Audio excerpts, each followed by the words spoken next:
when you're feeling down and like your world's moving slow, just remember your race. It moves at your pace when marching towards your goals. And brighter than the stars. Don't take impossible. Nothing is impossible. You're brighter than the stars. An angel, angel, angel, soaring like an eagle, eagle, eagle. Nothing is impossible. Don't take impossible. You're brighter than the stars. Police shot and killed Breonna Taylor. The deadly shooting of Philando Castile. Stephon Clark killed by police. 50 shots. 6 officers opened fire. In the United States, there is outrage over the police trial. Enough is enough, but it's been enough. Yeah, I got a story to tell. Black communities have a deep-rooted fear of being treated unfairly by police. A black man has twice the odds of being pulled over compared to a white man. To say I can't breathe, it's not as though he didn't try to communicate. You're just like a lion. What is it gonna take? I'm mad as hell. But we got the keys, I promise you. Today's political climate has carried on a tradition of protecting those who have been accused of excessive use of force. Don't be too nice. Yeah, hope is on the way. I'll tell you what freedom is to me. No fear. I'm restrained. Yeah. There have been more protests than the whole last period of civil rights. It's not enough to just watch it and be upset about it. We have to come up with a solution. We look at what the community is asking of us. What do we have to lose by actually doing something different? No justice! No justice! No justice!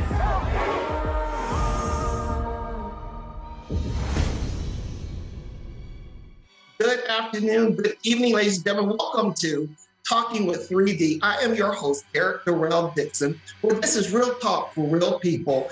And we are going to be talking today to Miss Jackie Carter.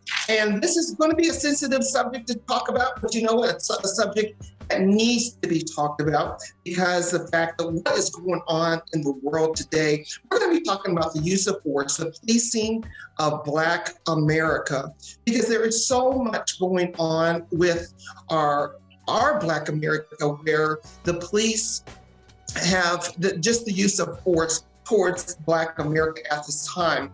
You know, the first time that I ever heard of police brutality was back in 1991, March 3rd. And I remember us as a family sitting in front of the television and seeing a Black man pulled out of his car and beaten over and over and over again. And just the fact that we were sitting there watching this as a family and we couldn't believe it. And this household name, Rodney King, came about. And, you know, as a young child, I never could understand, why would the police do this to this man? Why would they beat him to that extent where he couldn't even see, where it was hard for his jaws, everything broken over a traffic stop? And again, you know, just the fact that as a young child, just think about how that affects you and how you now see, because as a young kid, we were always taught to look up to the police, and they would come to the schools and you would think that they were uphold the law and them to be in their police uniforms and to get in their cars and to hear the sirens. And we always knew that they were there to protect us. But March 3rd, 1991, changed that for America. And of course, this has been going on long before then, but that's the first time it was actually something visually that we could see. You know, now that we have to call out names like Breonna Taylor, Eric Gardner, Dante Wright, names that we haven't even heard of yet, Oscar Grant, Tamir Rice, Alton Sterling, and there's probably so many more. So we want to be able to, as Jackie Carter has stated with her alliances, what she's doing, and we'll get some more information on that, is that it's It's here now to train and to make a difference. To train, to educate is the goal. And that's something that's very important that we have to do. So I am so excited to bring my guest, Jackie Carter, to this interview today. And we just want you to sit back and just get some information, and we hope that you learn something about it. One thing I do want you to understand is that we are not putting the police against America. We're not. We're here to bring people together. We have to bridge the gap, and we have to be able to educate both sides. This is not just one-sided. This is not the police against Black America against the police. It is being to be able to bridge the gap and to educate, for us to sit down, to have dialogue, to have conversation. So before we get started and I bring my guest on, I want you to see this special PSA that Miss Jackie Carter has put together. And the next face that you'll see is my guest right here on Talking with 3D, Miss Jackie Carter. Don't go anywhere, we'll be right back. New this morning, a Washington court reporter has created a device that she hopes can save a driver's life during a traffic stop. Jackie Carter says she was so concerned about traffic stops that it resulted in death. So in hopes of preventing traffic stop deaths, she invented a two-part no-reaching device. It's simple. Carter says you can just place your driver's license, registration, and your car insurance inside of that pouch and then attach it to the vent that's closest to the driver's side door. So what the police officer sees is this, or they see this, or they see this. They don't know what that is. So why even have that as a part of the whole incident? Why don't you just have your hands where you can see them and your information right there? A no-reaching pouch is usually sold for around $12 a piece plus shipping. Carter has set up a website, www.notreaching.com, for her device. And ladies and gentlemen, we are back right here on Talking with 3D, right here on Plushwork TV. So again, please welcome my guest, Miss Jackie Carter. Miss Carter, how are you doing today? I am doing very well. Thank you so much for having me. I greatly appreciate the opportunity. Yes, listen, we've tried to do this interview like 3 or 4 times. And, you know, I always say this, there's always a reason, a purpose why certain things don't happen when they're supposed to happen. And it's going to be even more today. So because of the fact that, again, this is something that a lot of people are afraid to talk about, or the fact where it's the conversation is too sensitive. So therefore, we don't know how to have the correct dialogue, the right dialogue, in order to, like I was saying earlier, to bridge the gap. So Ms. Carter, tell us a little bit about Not Reaching, about the alliance that you started. Tell us a little bit about that. Sure. I'll start with July 6th of 2016. That starts everything for me. That was the day that we were celebrating our son Justin's 30th birthday. He had come back a few years prior from being a medic in Afghanistan. He's a young Black man, and you know, we're just grateful for his being alive and being able to celebrate 30 years. And as we're celebrating, Valerie Castile's losing her son, Philando Castile, to a routine traffic stop in Falcon Heights, Minnesota. So something about that day kind of I embraced Philando that day. And I knew that I had to do something and create a solution. A solution, not the solution. Right. So, you know, I have a lot of law enforcement friends and started having conversations. What is it that escalates these traffic stops? What is going on when you approach a vehicle that brings you to this point? And everyone said reaching. Reaching. So no brainer, I call it not reaching. Right. So not reaching is a vehicle identification pouch. It clips to your driver's side air vent, and it holds your license, registration, insurance. So when an officer approaches your vehicle during a traffic stop, you no longer have to reach. So that was the catalyst behind not reaching. And a couple years after that, I moved to Alexandria, Virginia, and I met this young man named Plushwork Mike Lee. Yes. Had an opportunity, someone, you know, and this is a journey. You never know who can connect you to who. And, you know, there was a guy named Diego. We met and he connected us with Mike. We started coming to his radio station. Mike then had Valerie Castile, Philando's mother, coming to the station and said, hey, you need to get here. Valerie and I have been close friends ever since. Then find out that Philando's last words before he lost his constitutional right to live were, I wasn't reaching. I wasn't reaching. Wow. So it put all that together, and we've been working very hard since then.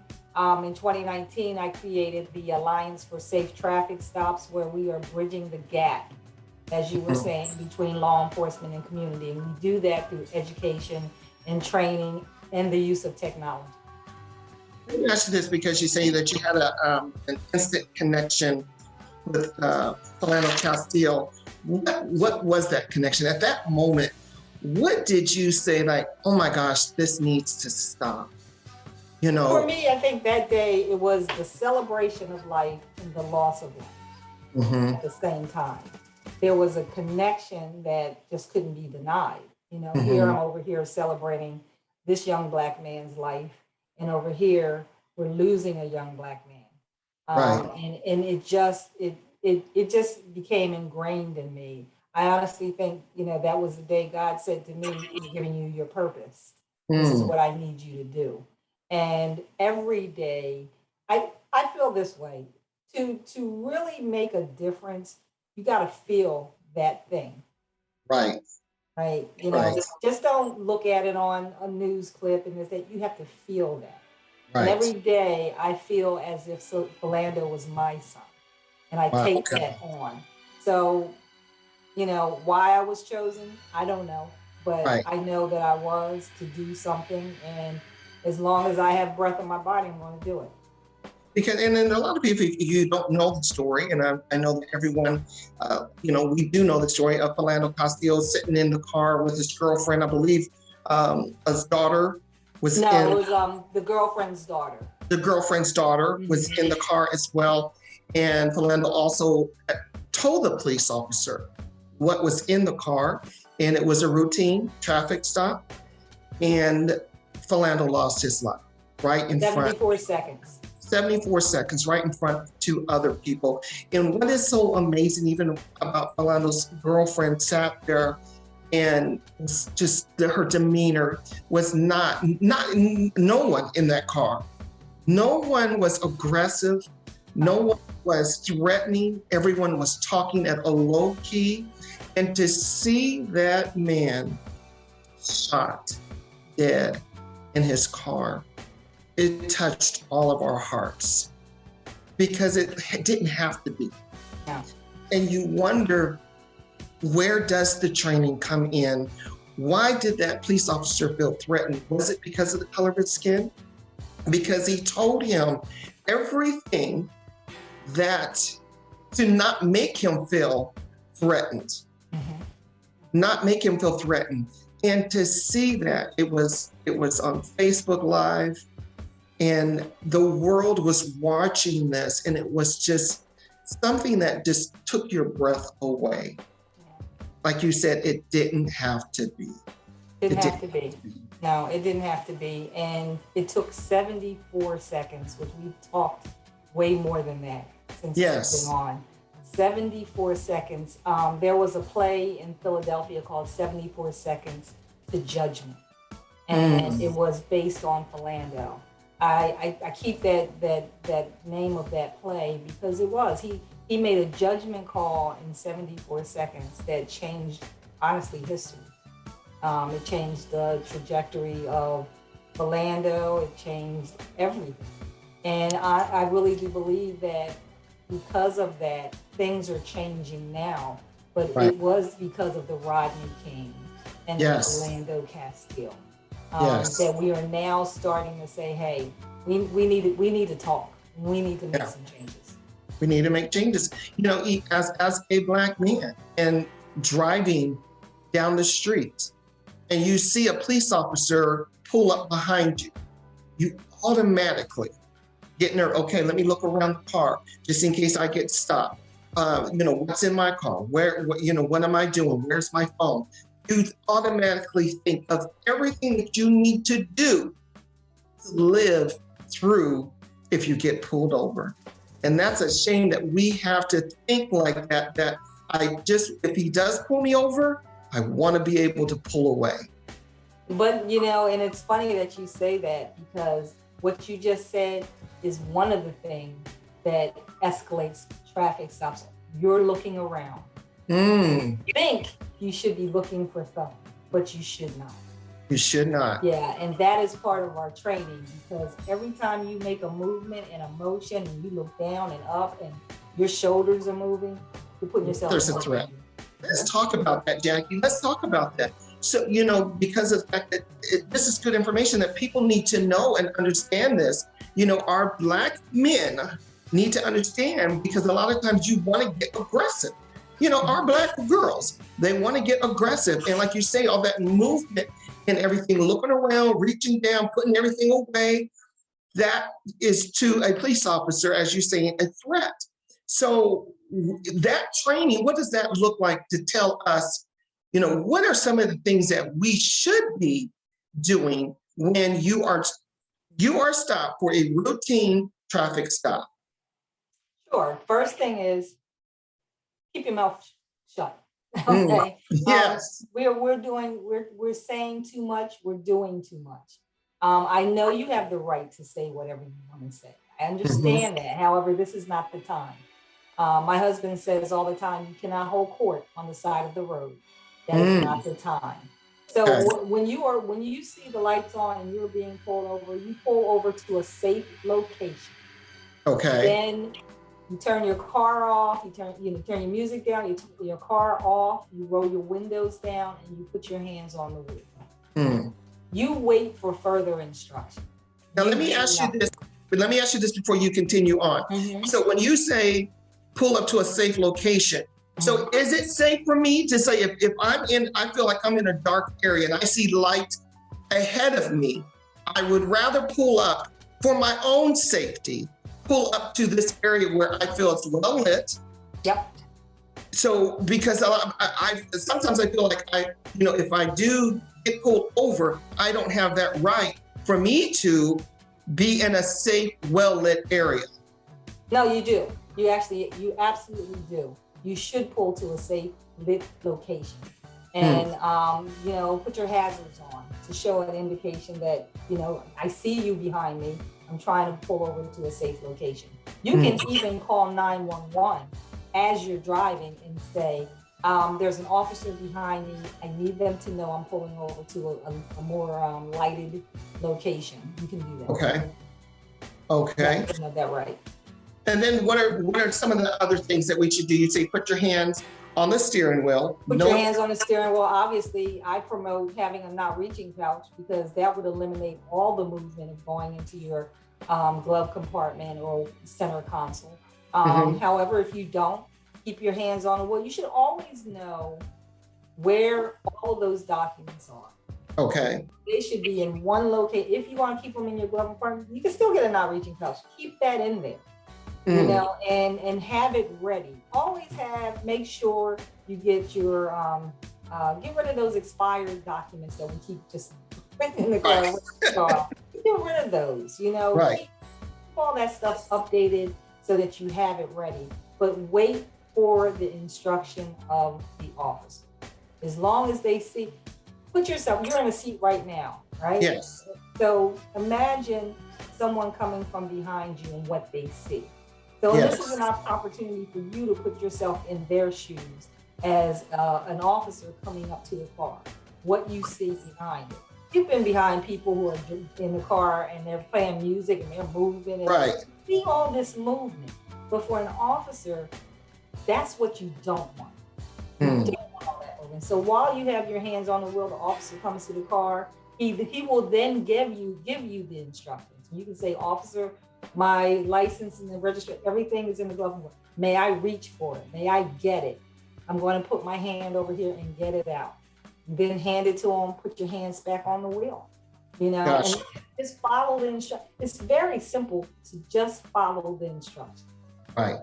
Listen, ladies and gentlemen, we are talking with Jackie Carter, Use of Force, the Policing of Black America.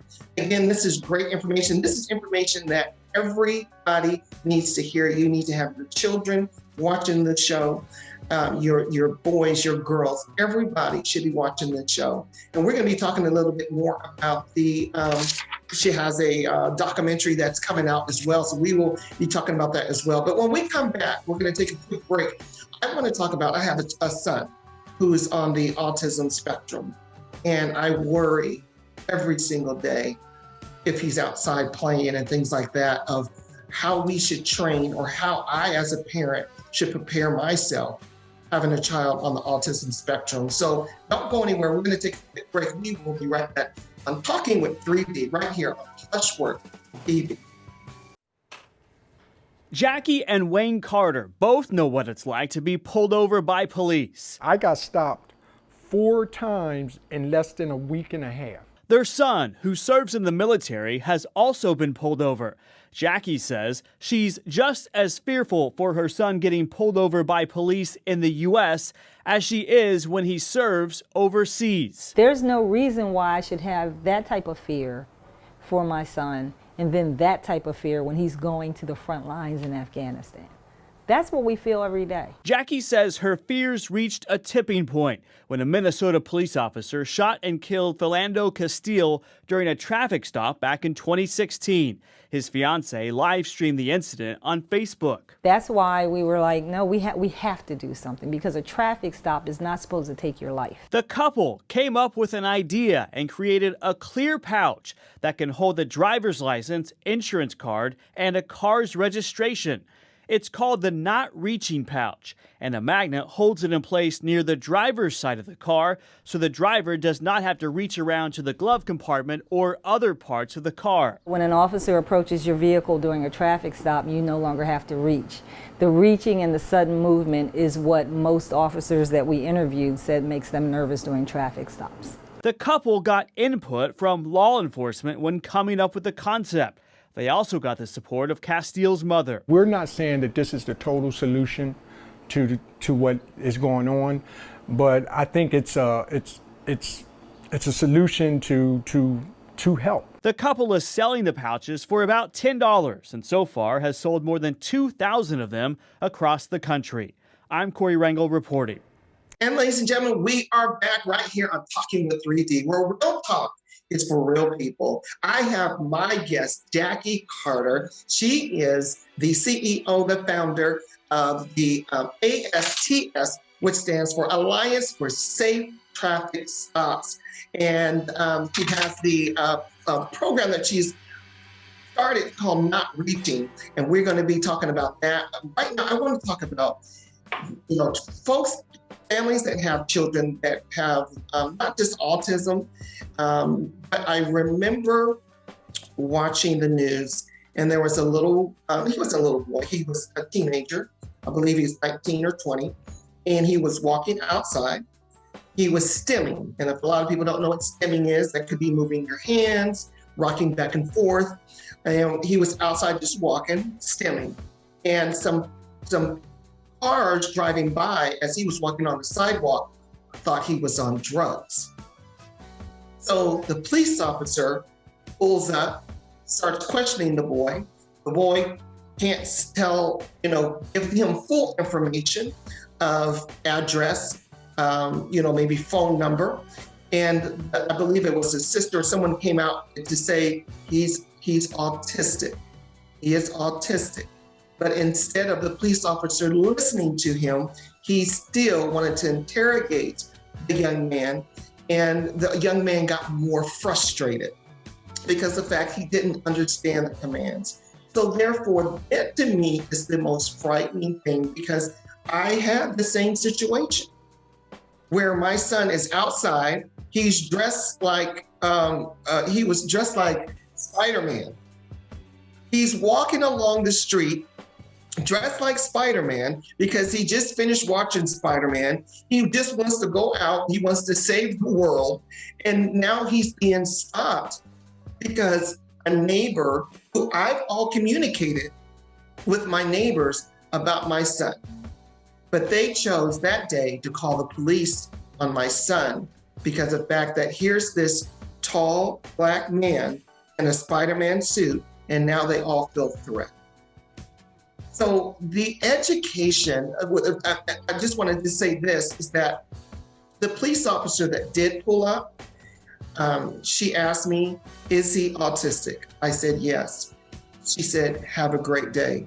I was lucky that day. I was blessed that day to have somebody that understood the dynamics of having an autistic child. Some people are not always going to be so lucky.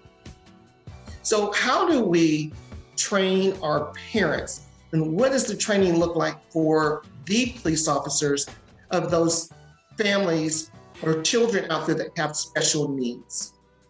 Well, very great question. It's actually something that has to be created. You know, I don't believe there is enough training on it. I believe that's coming. I think, you know, more and more. You know, I have a great nephew who has Asperger's, and we have taught him what to do during a traffic stop because he drives. Matter of fact, he drives quite often back and forth to work, and it's a pretty long distance. So, you know, the have is not reaching house, have his hands on the wheel, you know, but you got to constantly reinforce. Yes. It's not a one and done type thing. However, for law enforcement, we will be creating a training which will be virtual reality to teach them different scenarios of autism when it comes to drivers. Mine is more geared toward driving, but we can start to teach that through virtual reality. Right. Which I think is a very good opportunity. Also, my suggestion to you is, you know, the local law department, take your son. Let them know who he is. Okay. You know, when there are extra things that need to be known, I think it's you know, you have the right to go in and say, you know what, hi, my name is Derrick, and this is my son. You know, he has autism. You will see him in the neighborhood. You know, do not be, you know, alarmed. You know, this is the behavior that he may have at times. He is not on drugs. He is not a threat. And you build the relationship. Right. You build the dialogue. So, you know, why not? What, you know, as Donald Trump said, what you gotta lose? Right. Well, what you gotta lose? So that's another story, but yeah, that's another story. But I always love the line. Yes. But it also will give him an opportunity to relate to law enforcement. Right. You're building that bridge. You're building the bridge. Yeah. Right. One other thing I wanted to talk about that is when, you know, parents that have children that are on the spectrum and everything, you answered one thing is, you know, taking them to the law enforcement, helping them to understand your child. And what does it look like where, you know, you try to involve the community, but the community is not going to, you know, they're not going to understand. Like I always tell people, you don't have to love my child like I love my child. So therefore, you know, they don't, you know, my son will go chasing after a girl who he thinks is cute, but he doesn't realize that's something that he can't do. So again, the police get called and, you know, we have to, you know, bridge the gap between the neighbors now. So, you know, we don't want to falsify always reports. So therefore we feel like sometimes, you know, you get a case built on a certain child. So now it's like, to me, back on the parent, like, you're going to have to keep the kid in. You can't do this, you can't do that. And I know this is not all about not reaching, but again, making the officers not feel like every single time it's your child, it's a, you know, here we are again, now you need to keep your child in the house, you need to do this. So I get it, I understand now, build it, you know, we have to build that report. So then when they get that phone call, that's Mr. Dixon's son. it's okay. There's not a threat out there. Exactly. Like, for instance, and this is totally different, but it kind of comes into it. My husband had been stopped 1 week almost 4 or 5 times because he has the exact same name as 2 other people in Coatesville, different ages, and getting pulled out of the car, doing all this stuff. And the other Wayne Carter they were looking for was younger, darker skin. So finally I said, hey, guess what? Let's go down to the police station. Went to the police station, met with the chief, and I said, this is my husband. Look at him. He's 6'3". He's very light. That's not who you're looking for. You let your officers know to stop pulling him over. And they stopped pulling him over. But it was me and my husband both going in saying, hey, this has to stop. This is who I'm not who you're looking for. Don't pull me out of a car. You have my license plate. You already know. So now you educate your people. Right. And so it's all about educating and training because, we're in a world now that there are things that we didn't, never had to deal with before that we do. Autism is still to us kind of new. Yes. When I look at my great nephew, I can look at him and, for whatever that word normal is, because none of us are. Right. We all have a touch of autism somehow. We all got a touch of something. And, so I don't even know what normal is, but, to have, the demeanor that he has, but then I can look at him some days and I can see that, some things aren't going well for him. Right. So, I have to now teach myself to react better. So now instead of being reactive, we're proactive. Proactive, yes. So this is what I even when I talk about traffic stops, I call it proactive compliance. We teach before the situation happens. So it's imperative for you to teach us. Teaching really comes from you. So you come up with some scenarios where you're teaching the community. Right. Faith-based, to me, is the best. Right. Begin having your church, and churches around start to find ways to have programs regarding autism. Right. That's kind of where I go with it. I would just like to say that if and when you do have any type of training programs and everything, I am open to be a part of that. And because again, I think it is so necessary. Like you said, a lot of people are just learning. I adopted my son and I did not know what the word autism ever meant. I adopted him at 5 years old. It took me almost a year to understand. He's now 21 to understand what is autism? What did I do something or did I feed something wrong? What happened? So, and I'm still learning and still educating people through my nonprofit and about what autism is and how people can get services and things for that. So I don't want to go off the subject, but I will be open and willing to assist in any type of training because we have to protect our children regardless. No, I think you should spend time on this because I'm 58 years old. We didn't have autism. We talked about retardation. Yes. Which now is a nasty word. Right? Yeah, now we're offended if you even hear it. Yes. Yeah, I have to unlearn and relearn. Yes. Teaching old dogs new tricks is very hard. However, the new dogs you can teach. This is why I'm so adamant on really working with young people. Yes. Because young people will make that change for us instead of us trying to make it. We'll do the best we can. But now is a great opportunity. Your son is now getting older. Life is changing for him. And you got to find ways to really kind of acclimate him into the society. Yes. Instead of taking him out, put him in. Right. And like I've been teaching people to stop saying disability. We all got a certain disability. He has a unique learning style. He just learns differently. So that's my thing, is having a unique learning style. Listen, when we come back, I want to talk about something that you brought up also, holding court on the side of the street, because there's so many times people want to tell people, the police officers, their rights and all this kind of stuff, and hold that court on the side of the street. So let's talk about that. And we're also going to talk about documentary that you have coming up in February on Peacock. So don't go anywhere, ladies and gentlemen. I am here with Jackie Carter right here on Talking with 3D.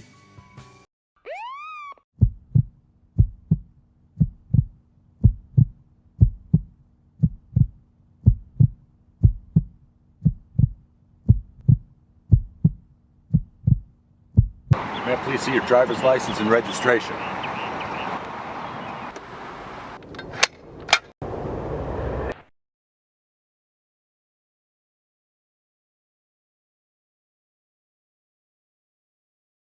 And ladies and gentlemen, we are back. I am here talking with Jackie Carter. She is the founder of Alliance for Safe Traffic Stops, and she has the program Not Reaching. And we're going to give you the website and everything to go to, and the documentary that she has coming up. We're going to be talking about that. I want to talk about real quick holding courts on the side of the street, because a lot of times you will see it all on YouTube, TikTok, everywhere you go, that everybody wants to claim their rights about something. You can't do this, you can't do that, you got to tell me this, you got to tell me that. When a lot of times it can be very simple. Very simple. And again, we're not blaming no one and trying to take away your rights and not tell you what you can't, but we just want to educate you to get you through a traffic stop and to get you home. So let's talk about that, holding court on the side of the street. Because a lot of times I'm just like, oh my gosh, be quiet, don't say nothing. Yeah. It's so funny, working with law enforcement, they say one of the biggest obstacles that they have is social media giving out the disinformation and misinformation. And a lot of that is the holding the court. On the side of the road, on the side of the street, on the side of the highway, wherever you want to hold it. And it's just not the time. And it's amazing to me that we have so many attorneys out there that aren't practicing. And they only practice in their vehicle. And what happens is that we, as citizens, we hear, oh, well, I'm going to try that. So because you see what they're doing, well, let me try that. I'm going to try that too. Yeah, that's not too good. That's not good advice. I was a grand jury court reporter in DC. So I know all the cases, and I know I've had cases where people came in and, they knew their rights. And, I guarantee you, if I asked people the first, the Bill of Rights in the Constitution, they couldn't even begin to tell you what they were. You know what I mean? So, there is a Constitution out there that most of us don't even have a clue what's in there until they want to talk about, their right to carry a firearm and their free speech. But that's not the time. Right. Law enforcement they are permitted to give you commands. They give you whatever a law enforcement officer asks is a lawful command. You may not like it. I may not. But when they're in that call of duty, that is exactly what they're doing. Right. The one thing you should ask, and you can ask in a respectful manner, is, why did you pull me over? Okay. Because I asked that of some law enforcement. I said, tell me what would, number one, only give me a warning, and you would be comfortable with me saying. And they said, you can definitely ask, why did I pull you over? He said, a law enforcement officer worth their grain and salt would already tell you why they pulled you over. But sometimes they don't, because whatever. He said, but the biggest thing about a traffic stop is to be respectful. Now, scenario for Lando, he was extremely respectful. So that's the worst case scenario. How can someone who is saying, sir, yes, sir, want to tell you that I have a firearm, who is being at the utmost giving the most respect, still end up in 74 seconds shot. Right. I have no answer. Mm-hmm. It was an officer who should never have been on the force. Right. He should never have had a gun. He should never have been in law enforcement in the first place. However, that is not the sum total of law enforcement. People know that. I'm telling you, the law enforcement officers I deal with on a daily basis are amazing. And they want change and they want to help. And they're the ones that I focus on. So, they tell me, this is what we need to do. They know what they need to do. They see their deficiencies. But what we need to do as a driver is be respectful and say, hey, officer, why'd you pull me over? Right. He tells you, go on with, commence with what you're doing and hopefully everything will go well. Right. Do you think, Ms. Carter, that, like you were saying, that there's a lot of good police officers out there? I come from a family of police officers, my brother, my uncle, and, there's a lot of great police officers out there.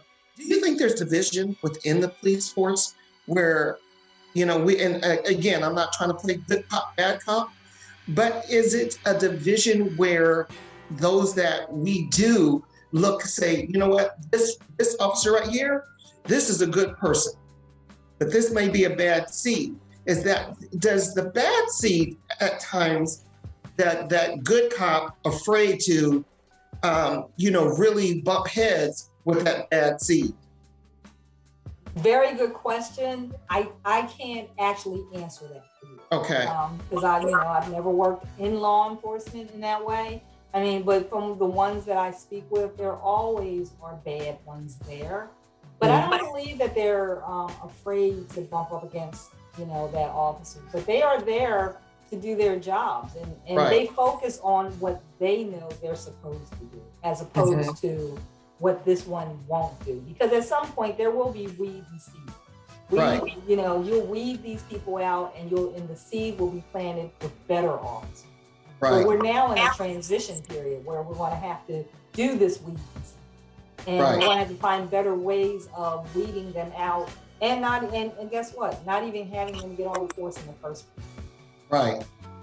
I remember also in the other administration when he was up behind the podium, and there was a comment made that, allegedly there was a comment made that use whatever force you need to use to stop these rioters and things like that. So when law enforcement hears that from an upper, leadership, is that open field to say, well, this is what he said to do, so we're going to go out here and just beat the hell out of people just because of the fact now we've got the okay to do it? No, I don't think so. I think, for those who wanted to hear it that way, they were already doing it. Okay. But I don't think that was a green light for any good law-abiding law enforcement officer to say, oh, now I can go do it. I think that Ashley gave pause to those and said, you know what, we got to change something. Yes. Yeah. And I'm so excited that we can have this conversation, because the fact that the positive needs to outweigh the negative. Absolutely. And we have to change the scenario. We have to change the language. So therefore, we don't have to say, well, the bad seed and the good cop. We have to be able to, bring it together as one and say, you know what, we all need to talk. There's education needed across the board. Across the board. Across the board. All of us need to be educated. All of us need to be aware. And, but we have to have these conversations, because I want to know how the young, the young person thinks. I want to know how the older person thinks. Well, then that way we can say, well, what's changed? Now we can say, well, the younger people are talking like the older people. We haven't changed anything yet. We have to make some change. And thank God for people like Jackie Carter that want to make this change, that want to make a difference. And by, this has opened up my eyes to say, I want to get on board. Yeah. I got chills right now just thinking that, you want to get on board because I don't want to see on the news one more person shot, one more person getting beat for a simple traffic stop. And I know a lot of people will say, well, you know what, you got to stop the killings also in your own neighborhood. That's also into play. But I think if we get the trust back with each other, a lot of this stuff will start happening. So that's just my little spiel on it. And I just, again, I thank God for people like you that, your husband, Mr. Wayne Carter, I thank God for him because of the fact that we have to make this change, but we have to educate people first. And I know February 2022, you and your husband, Wayne, you guys are going to be featured in the documentary airing on Peacock called Use of Force, The Policing of Black America. Ms. Carter, please tell us about that so we can all tune in and watch this, because I know I'm going to be glued to the station. I'm going to record it so that way my children, we can watch it over and over. So please tell us about the documentary that you have coming up. Well, the good news is that it's actually out. It came out January 14th. Yeah, on my birthday. Well, happy birthday to you. Thank you. I'm giving you a documentary. That's your present. Right. So it is out right now. Yeah, it's out. Okay. It came out January 14th. It's called Use of Force, The Policing of Black America. The executive producer is Cary Grant Jr., not to be confused with the former Cary Grant. I love his name. I always call him Cary Grant. Right. It is narrated by Chuck D, the Public Enemy. Okay. Valerie Jarrett, who was under the Obama administration, she is in it. My husband and I, Glenn Kirshner, who is you see him on MSNBC quite often, was a former U.S. attorney in D.C. There was Valerie Bell, Sean Bell's mother from New York, who was killed in New York by police. Just some really good commentary around the history of use of force and the policing of Black America. But it also talks about solutions, because I don't think it's fair to just continue to concentrate on a problem without thinking about a solution. So, one of the things I always say is there's profit in problems. The media profits off of always telling us the bad stuff. Here it is over and over and over. And, people continually perpetuate the problem. But what isn't profit, there's no profit in solutions, because then you eliminate the problem. But we're eliminating the problem. And we're doing it every day by taking these different steps. But this documentary really gives a great lens on, some of the cases that have happened, some of the tragedies that have happened, and what it has done to not only policing, but our communities as well. But we now are in a great time. 2022, moving into this year, is going to be such a great time to really bridge that gap. I'm excited about it. I'm excited about some of the things that we will, unfortunately, I can't discuss right now, but we're almost ready to discuss, and I'll definitely keep you updated. But we are working so closely with law enforcement. And I know, Black people look at us like, why are you doing this? I'm doing this because of your son and my granddaughter and generations to come. Because when my granddaughter, who is 17, gets ready to drive, I want her to have every piece of knowledge and understanding and education she needs to get on that road and feel comfortable and confident that officer who pulls her over isn't going to hurt her. Right. So, so it's out on Peacock. Use of Force, The Policing of Black America. I think it's an hour and 28 minutes. So we talk about the solution. We talk about not reaching, and Didn't really get into our nonprofit then because we had just started it. It was a long process for this document. It's amazing how they put these things together, but it takes a long time to put all that together. So I'm very excited about it, and I hope you find value, because it's not something I'm going to ask you to enjoy if it's not enjoyable. Right, so I hope you find value in it, and I hope it says, you know what, I want to join you all in creating. I call us solutionaries. I'm a solutionary. Right, solutionary. I'm a solutionary. I am changing things by creating solutions. Every time I hear about a problem, I had a supervisor tell me one time, I called her and I was telling her about a problem. She said, I just want to hear your solution. And every time, and she made me think, she hears problems all day. She wants to know what are the solutions to change this problem? Yes, so that's what we all need to be thinking of now. Of course, you always reflect on what brought you here, but we need solutions. And that's what it's all about. Tell us about your nonprofit, Not Reaching, and how can everybody find the website? Well, actually, Not Reaching is a for-profit. That's the Not Reaching pouch. Okay. So that's at www.notreaching.com. And that has all the pouches. It has the regular pouch. I have a pouch that says, Officer, I'm autistic. I have a pouch that says, Officer, I have a medical marijuana license. Officer, I have a license to carry a firearm. And I think I have another one. I just can't remember what it is. Because people were saying to me, look, I have a son or a daughter who's autistic. I want that officer to see that pouch. Right. So we created that pouch for that reason alone.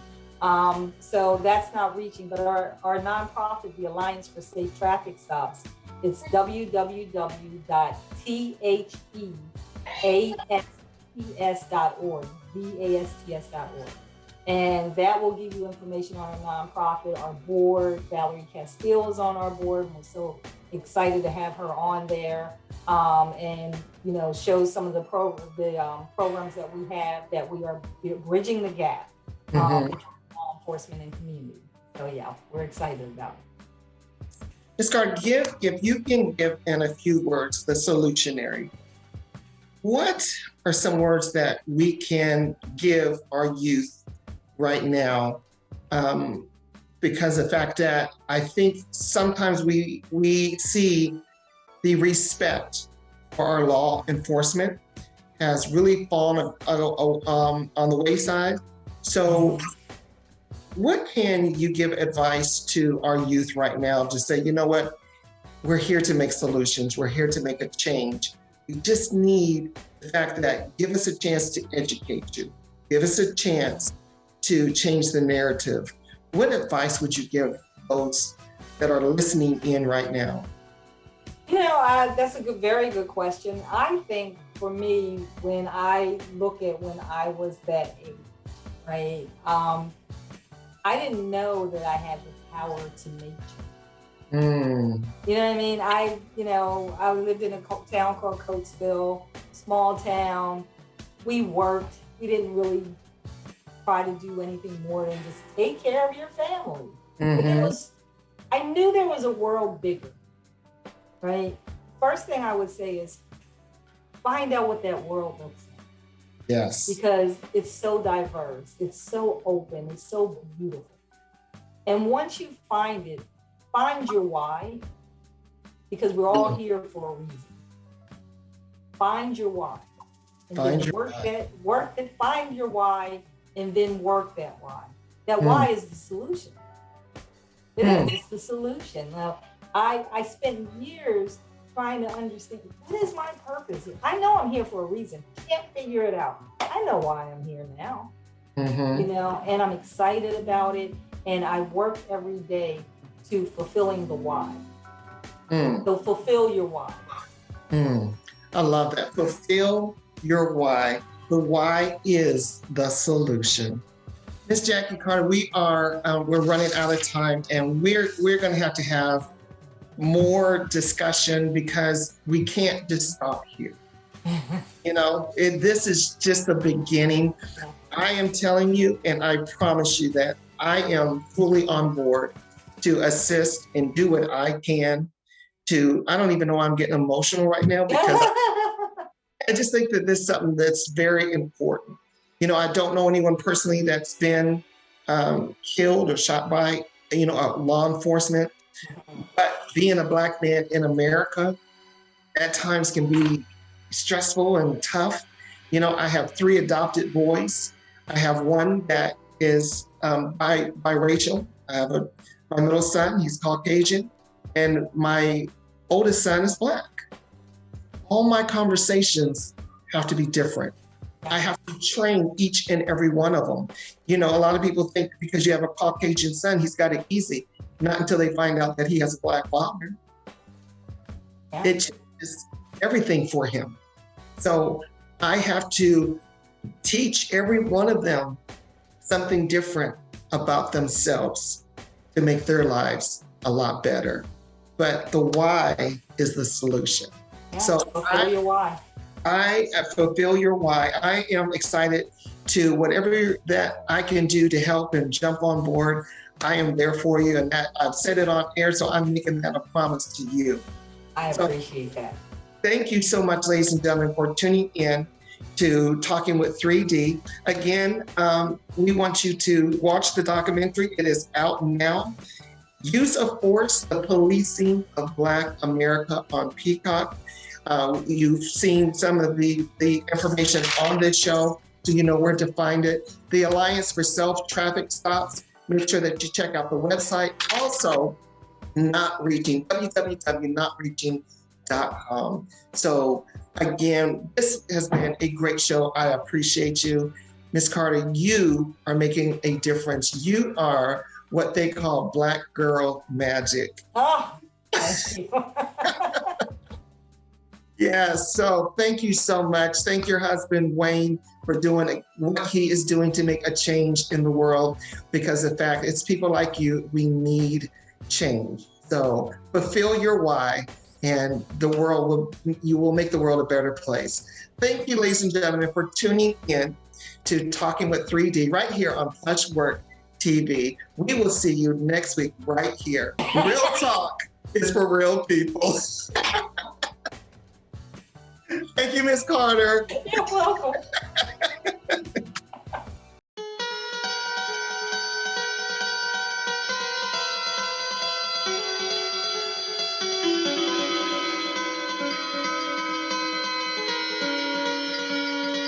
When you're feeling down and like your world's moving slow, just remember your race. It moves at your pace when marching towards your goals. And brighter than the stars, don't take impossible, nothing is